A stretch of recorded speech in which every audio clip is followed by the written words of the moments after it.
মালয়েশিয়ার রাজধানী কুয়ালালামপুরে চিকিৎসাধীন বিএনপির স্থায়ী কমিটির সদস্য মির্জা আব্বাসের শারীরিক অবস্থার উন্নতি হয়েছে।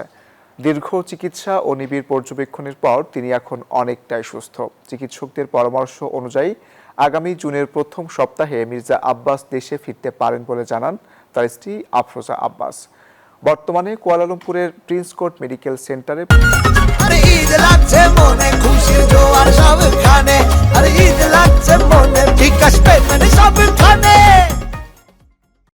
পর্যাপ্ত বিশ্রামে ও পুনর্বাসন প্রক্রিয়ার মধ্যে রয়েছেন তিনি।